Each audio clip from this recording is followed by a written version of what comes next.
అందరికీ నమస్కారం. చీరాల మాజీ ఎమ్మెల్యే, ప్రస్తుతం కాంగ్రెస్ పార్టీ నాయకులు ఆమంచి కృష్ణమోహన్ పార్టీ మారుతున్నారా? ఇదే విషయం చీరాల మున్సిపాలిటీకి సంబంధించినటువంటి అవిశ్వాస తీర్మానం దగ్గర నుంచి చీరాల కాన్స్టిట్యున్సీలో జోరుగా చర్చ నడుస్తుందని కూడా మనం తెలియజేసుకోవచ్చు.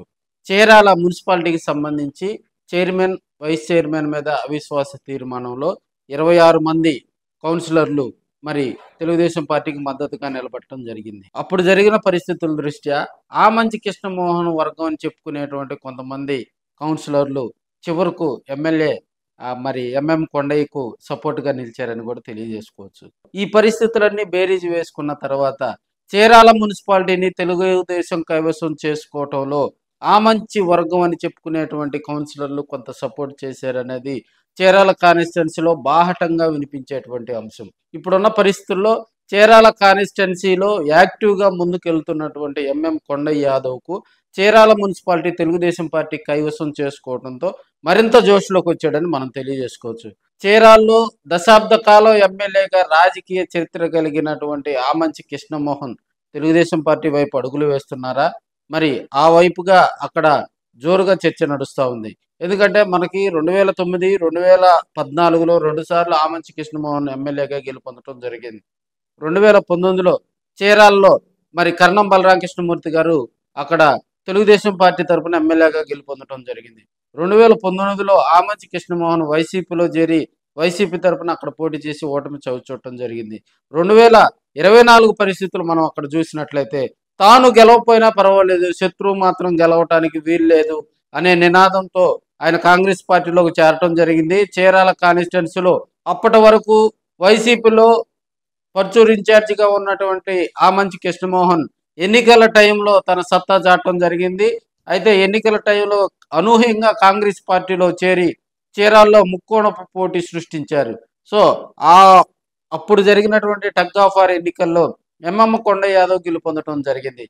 కర్ణం బలరామ కృష్ణమూర్తి తనయుడు కర్ణం వెంకటేష్ ఓటమికి పరోక్షంగా ప్రత్యక్షంగా చీరాల్లో ఆమంచి కృష్ణమోహన్ వర్గమే ప్రధాన కారణం అనేది స్టేట్ మొత్తం తెలిసినటువంటి విషయమే. సో ఇప్పుడున్న పరిస్థితుల్లో ఆమంచి కృష్ణమోహన్ చీరాల్లో కాంగ్రెస్ పార్టీ తరఫున పోటీ చేసినప్పుడు స్టేట్ మొత్తం వచ్చినటువంటి ఓట్లు మరి ఆమంచి కృష్ణమోహన్ ఒక్కడికే చీరాల కాన్స్టిట్యున్సీలో కాంగ్రెస్ పార్టీకి వచ్చినాయని కూడా మనం తెలియజేసుకోవచ్చు. అంటే రమారమి 40,000కు పైగా కూడా ఆమంచి కృష్ణమోహన్కి చీరాల కాన్స్టిట్యున్సీలో వచ్చినాయి. సో చీరాల కాన్స్టిట్యున్సీలో ఆమంచి కృష్ణమోహన్కు సపరేట్ వర్గం ఉంది, సపరేట్ క్యాడర్ ఉంది, సపరేట్ ఫ్యాన్స్ ఉన్నారు, సపరేట్ అభిమానులు ఉన్నారు. ఆయనకంటూ ఒక క్యాడర్ ఉంది. మరింత ముందుకు వెళ్ళాలంటే కాంగ్రెస్ పార్టీ ద్వారా కొంత దూరం వరకే వెళ్ళగలరు. ఇప్పుడు ఆయన వైపు తెలుగుదేశం పార్టీ నేతలు చూస్తున్న వేళ, తెలుగుదేశం పార్టీ వైపు ఆమంచి చూస్తున్న వేళ మరి ముందుగా కౌన్సిలర్లను తెలుగుదేశం పార్టీలోకి ఆమంచి వ్యూహంలోనే భాగంగా కౌన్సిలర్లు తెలుగుదేశం పార్టీలో చేరారా?